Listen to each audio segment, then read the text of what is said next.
Some think that coding, the language that makes computer software work, is the language of the future. And to that end, British Columbia and parts of the United Kingdom have already made it part of the public school curriculum. Joining us now to explore whether Ontario should follow that lead, Melissa Sarifuddin, co-founder and CEO, Ladies Learning Code. Michelle Cordy, elementary school teacher in the Thames Valley District School Board, and Henri Broussard, developer and web performance analyst. Welcome, everyone. Thank you for being here. Thanks for having us. And so before we talk about the future, I wanted us to take a look at the past. Computers. They're becoming as common as the car.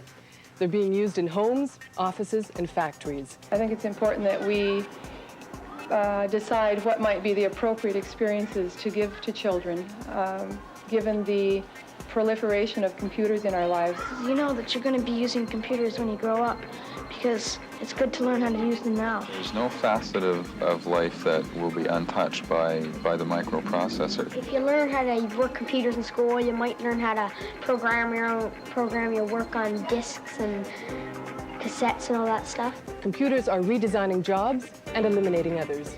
And we're told this is only the beginning. If that's the case, will our children be prepared for the future? Are our schools teaching them what they need to know? So obviously that tape is a few decades old and technology has changed a lot. So question, has the education system changed and are we teaching our kids what they need to know about computer science? Michelle, do you want to take that first? Sure. Okay. You know, of course, our education system has changed. I'm really proud of being a teacher in Ontario, and our curriculum has been revised several times. And presently, we don't have coding in the curriculum.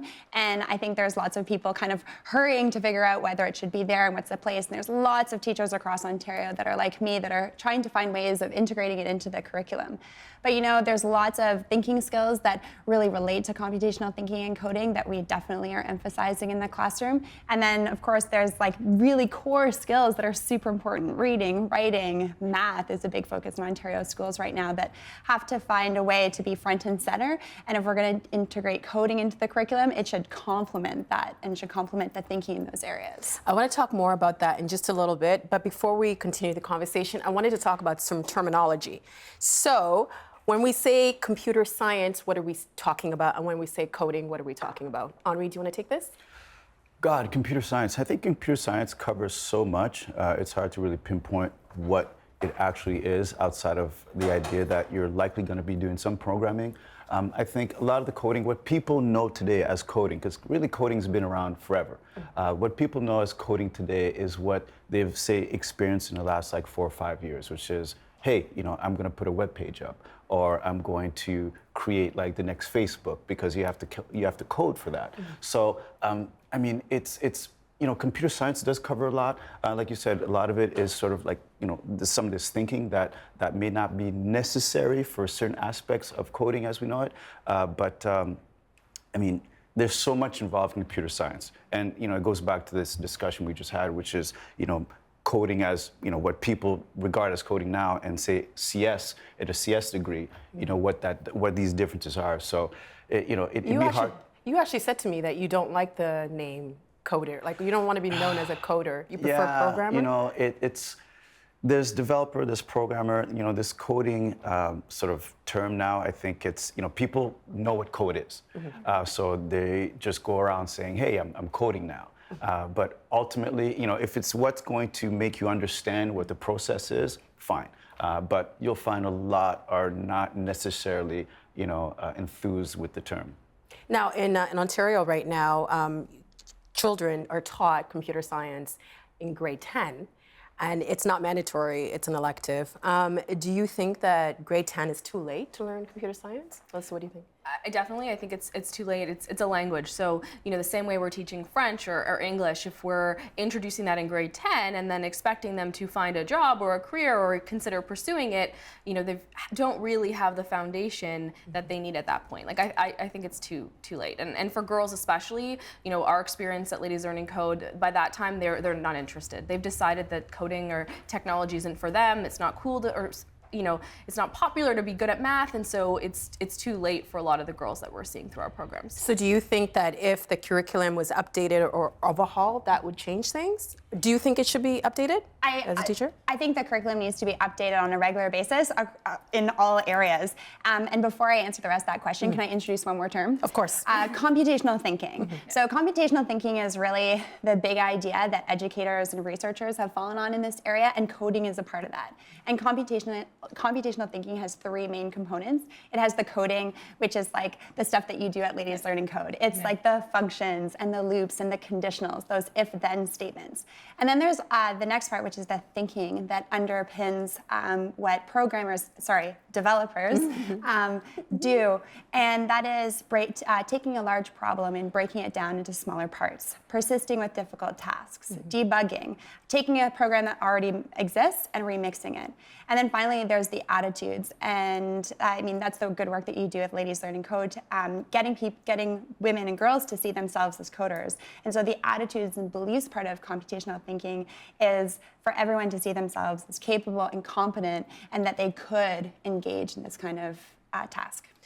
But if say the curriculum was updated, and you mentioned this before, something would probably have to be dropped, correct? Yeah, I mean, it's all about trade-offs, right? And we really in Ontario are focusing on excellence. We're focusing on well-being. We're focusing on Indigenous learning and our Indigenous learners. Like, there's lots of really important initiatives, and teachers, we're really busy, and we need to improve our math scores in Ontario. But that doesn't mean that we can't make some really bold decisions about integrating computational thinking in the curriculum. I mean, when you want to innovate, the dark side of innovation and the dark side of moving forward is inevitably some creative destruction. Inevitably, something has to give.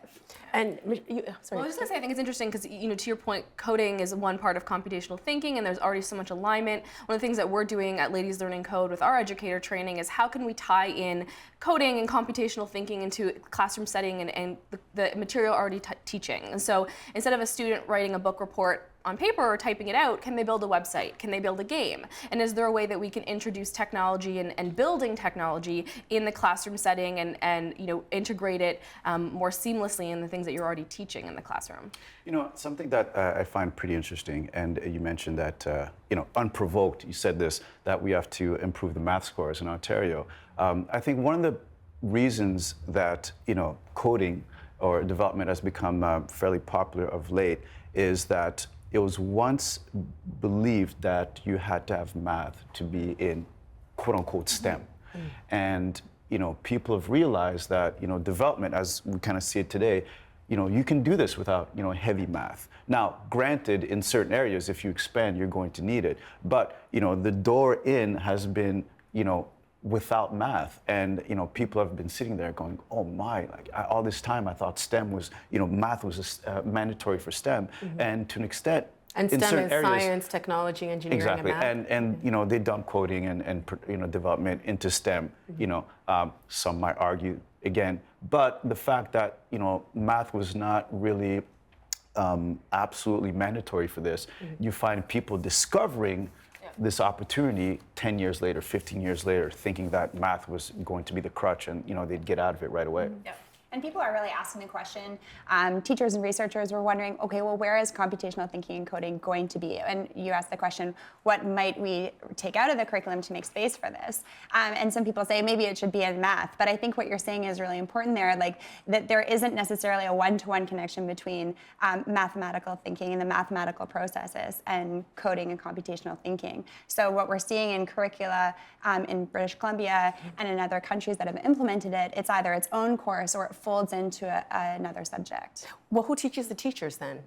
Great question. Yeah, I mean, that's an interesting thing that, as soon as BC made the announcement, our inbox was flooded with educators who, wanted to take a program and to learn this. And so it's interesting, you could go a few ways. I think there's definitely an opportunity on this kind of extracurricular front for organizations, like mine and Kids Code Jeunesse and others to work with educators to teach this stuff.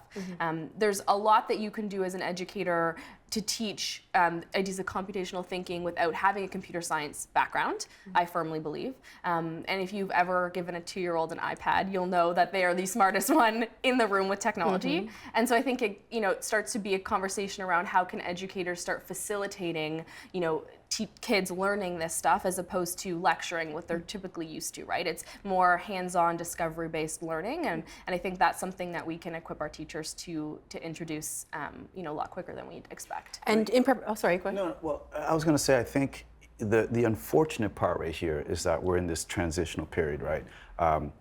Again, I mean, we had this conversation as the son of, fine educators and who are retired now. They got out before this sort of, rush to code. And someone who's in right now, say, 15 years in, who never really got into, any kind of computer programming or anything like that, they're going to go through a tough period right now. And if they have to suddenly introduce this kind of, teaching into their class. Now, not only that, you also have the idea that, one of the keys about development and coding is that a lot of it was done or was capable on your own. You can go in and look at the source code and teach yourself how these things work. So you may be in a situation as a teacher with a student who knows way more than you. And then you sit there and, I would imagine as an educator, that might not be very comfortable. So right now, I think there's this weird sort of like transitional period that's very gray and very large. And it's not until maybe 5, 10, 15 years from now where you will have that absolute teacher, I understand development, and you're coming in going to learn from day one. We already have the problem of kids being smarter than their teachers, right? I say to my kids that I'm not the smartest person in the room because we have Google and the internet. So we already have that situation. I think teachers across Ontario are adapting our teaching methods and really shifting the focus of who has the power and the answer in the room. Is it the teacher? And so, I mean, are we going to have people that have computer science degrees choosing to go into teaching? Maybe. Are we going to have a lot? Probably not, because there's so many jobs that are going to be available in computer science that that's probably where people with comp sci are going to go. But in preparation for the school year, you traveled to Berlin. Yes. Why?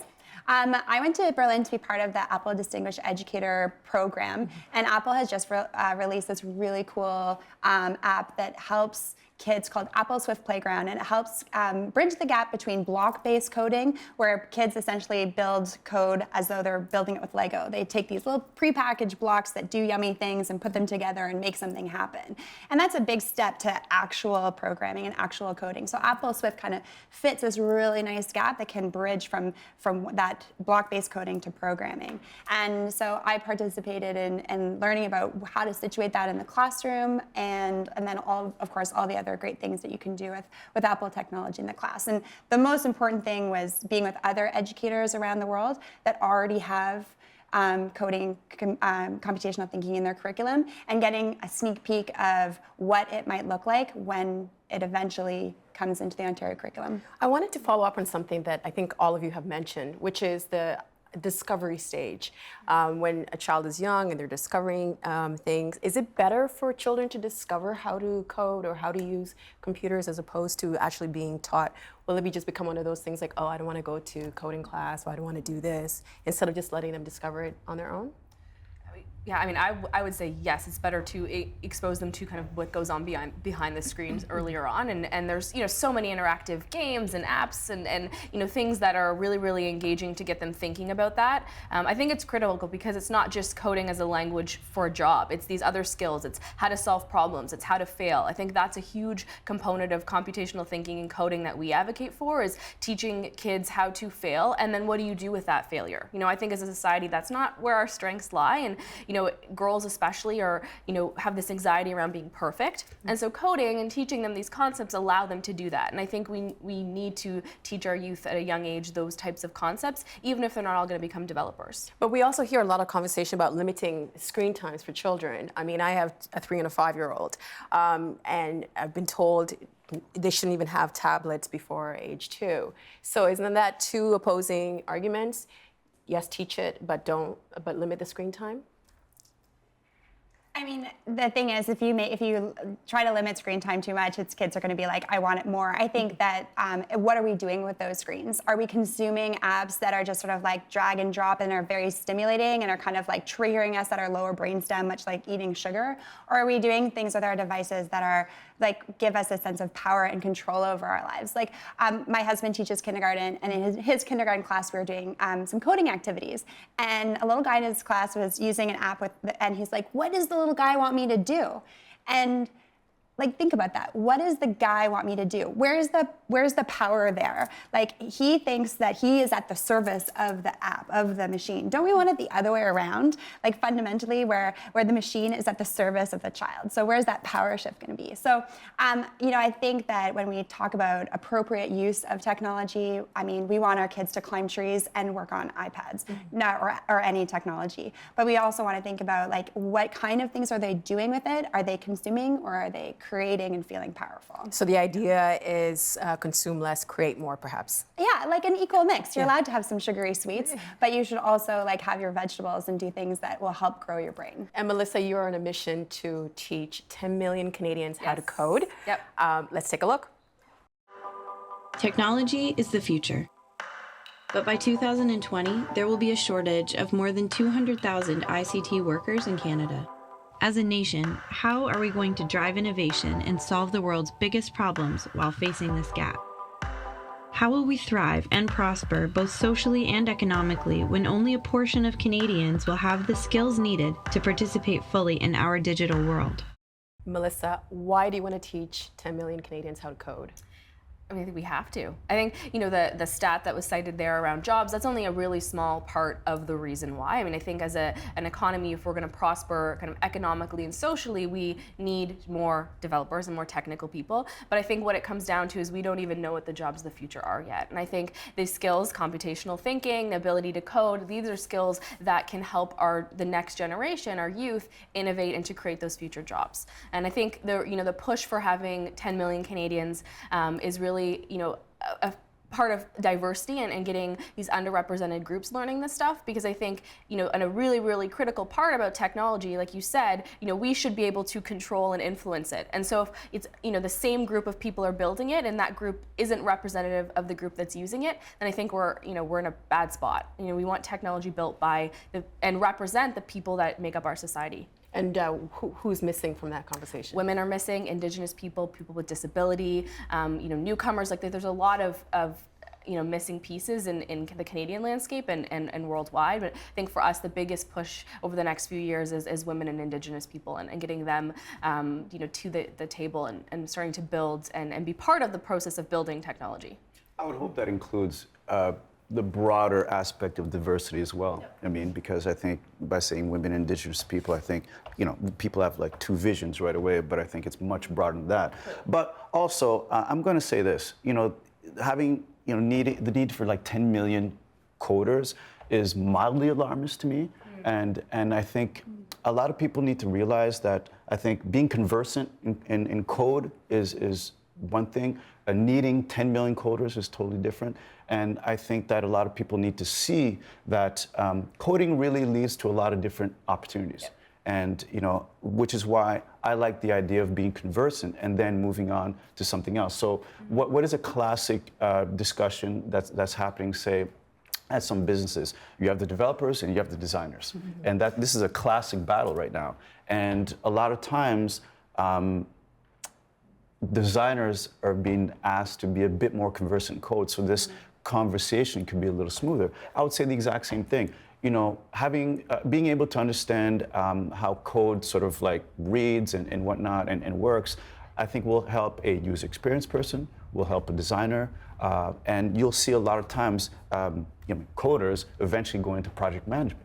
Absolutely, and to build on that, right now people get online. So I'm online at CorDM, and we can converse, and we do our shopping online, and our lives are online. But you know what else is online? My thermostat is online. Yeah. So increasingly, it's not just like the internet isn't just people; it's things as well. And so, how do we develop our sense of belonging in society when that is happening at an arm's length, at a distance where we can't really understand the thinking that goes behind that? Mm-hmm. So I think that it's more than just even a pipeline to employment. I think it's sort of a necessity of feeling like you understand the world around you and that you are like central to that world and you feel powerful in it. Totally. I mean, it's the same idea of why we teach math and science and with coding. It's not to have 10 million developers. It's the same reason we teach science, so not to have a world of scientists. We don't want all of our kids to be scientists. It's so that we understand science and we understand math. And so that's the idea, is we understand how to read, write, code, not because 10 million people are going to be developers. I don't think our country could support 10 million developers, but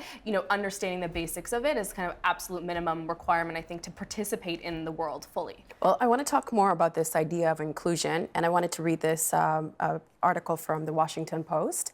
Digital technologies are not just a workforce issue. They're deeply embedded in the ways we live, work, play, socialize, learn, and teach. Students not only need to learn how to participate in, but also how to make the digital world they live in. How do we open the door to students who have been denied access to this knowledge? Schools and teachers must become the force of equity. And this is courtesy of Jane Margolis and Yasmin Cafe. Michelle, your thoughts?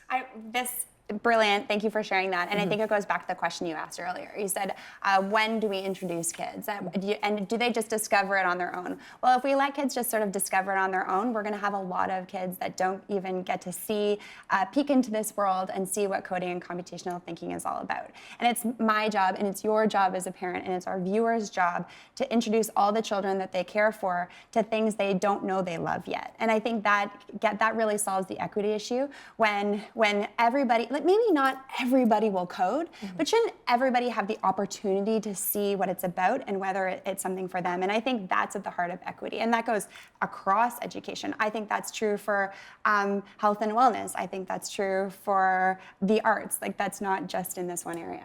And Melissa, you touched on this a little bit. And there's a documented gender imbalance in the STEM fields in Canada. And according to an article in Maclean's magazine, this to me just blows my mind.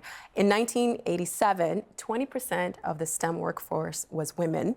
Today, it's it's only at a whopping 22%. And tech companies like Facebook, Twitter have all been criticized for not hiring enough women or racialized people. So can the introduction of coding in elementary schools help to combat this? Yeah, I mean, I think there's a lot of issues at play, and so I don't want to simplify the problem, because I think there's definitely a retention and a lot of stuff that workforces can do. But if you're thinking about kind of the funnel, if we can engage and keep more women and girls engaged at a young age, so that when they enter university, they pursue computer science, they pursue jobs in computer science. Like, I think that will go a long way, and that's the work that we're trying to do. I think once they get into the workforce, there's still also a lot to keep them there. And there's a lot of recent articles about that and kind of the environment that exist in tech companies, but I think it's really about exposing them and getting them excited and keeping them excited and giving them the opportunities to keep learning and to kind of combat that stereotype that girls, it's not cool to be good at math or science, and that computers are this big daunting thing, when really they're accessible. It's easy to get started and to pick it up. And so I think the school system has a huge role to play to introduce this to everyone, especially girls. And you know what? I will agree there. It's a long equation with multiple variables. And I think it's education, it's attitude. I think there's curiosity involved, no matter how you slice it. I remember the day, my father came home and he dropped a Texas Instrument computer in front of me. And there was a book, and he was like, "Go nuts." And I remember sitting there like, what am I supposed to do? And then, I put it together. We had back then there weren't really monitors. It was like a TV, and I put that together. And a few months later, I made it sing happy birthday to my mom, But I also think on the educational side, think of the days where a guidance counselor may have told you, you know what, don't go into this area because I think your strengths lie here. And they may have been nice to you in letting you know, like, hey, what you think, what they believe you might be best at. But again, we were talking about the discovery element. Why not offer this discovery and see what happens, later on? And I think part of that is missing. But you were lucky enough to have parents who had those resources. Certainly. Absolutely. So how important is it for parents to be involved for kids who don't have that? Well, the parents need to also know what is out there, So if you have a parent who doesn't really understand computer science or computers, whatever benefits they may provide, they may not be the one bringing that computer home to their kids saying, hey, try this out here. I hear this is supposed to be cool, build something. And, that's also part of the challenge. So that's why I say there are many variables in this equation, and it's not just, yes, exposure is certainly one of them. And, we know that, good things happen thereafter, but it's much more, I think, complicated than that. Michelle, did you want to add anything? Yeah, I think we have to be careful with it. The gender piece, I think sometimes we do kind of a chocolate-covered broccoli maneuver where we take this thing that we think girls won't like and we try to dip it in something yummy. Yeah. So we're like, oh, okay, so let's do coding with girls. Let's make it about fashion. Let's make it about this and that. And I think that can be problematic, and it really cements, it gives a weird one-sided view of what female gender looks like, in my opinion. And I think that the focus should really be on what problems can you solve with this? What can you do that's interesting with this? Here's a robot, what can you make it do? Sure. And I think a challenge that we're facing in Ontario schools right now with teaching coding and computational thinking is it's coding for coding's sake. You make something happen on a screen and it looks and feels sometimes like a video game. And I can see a lot of people, boys and girls, being kind of like, well, what's the point? So I think we have to, if this is something we think it's important and it's going to show up in the Ontario curriculum, hopefully soon, I think we have to expand it out to being something that helps us solve problems, something that is about those bigger thinking ideas that I talked about, debugging, persisting with difficult tasks, taking a big problem and cutting it down. And also, it's something that should be social as well. I don't want to see my kids, each of them alone on an iPad or Chromebook or any device, pressing buttons kind of like separated from their peers. And particularly for girls who tend to be more social, that can be a huge turnoff because they want to do, often girls prefer to do things socially. So I think we just have to watch girls aren't interested, let's make it pink, which then is going to have some counter problems down the road. So it's been said that anyone can learn how to code. So is coding the great equalizer? I mean, I think it can be if we can give everyone access, right? I think that's the interesting thing, and the reason why we're advocating for this to be in the school system is, right now our experience running programs extracurricularly is that parents who know about this, who have the means and resources to bring their kids to our programs, are the ones that are learning to code. You think of stories, and Toby, who the CEO of Shopify, gave this same story at an event recently, which is he just stumbled on it. He was fortunate enough to just find this, right? That shouldn't be how our kids find out about technology, right? Like, we should give them these opportunities. It does transcend borders. You can learn this anywhere. I mean, the resources that you need to get started are pretty minimal, but it's only if we can give access to everybody that we're going to be able to see the benefits and get everyone involved in building. We have about 30 seconds, Henri. Last word. I definitely, I'm a big proponent of discovery. And I've been sort of very curious about this rush to code and what people, see in it. But for the most part, I want to see people kind of, be very successful. There's so much, we were saying outside the 80-20 rule, 20% of development is like creating, the other 80 is actually debugging. So, there are days where it's just not fun, but hopefully, it can be like the bigger picture is like, let's get people really into STEM ultimately. Yeah. Thank you very much for being here, Michelle, Thanks. Melissa, and Henri. Great discussion. Help TVO create a better world through the power of learning. Visit TVO.org and make a tax-deductible donation today.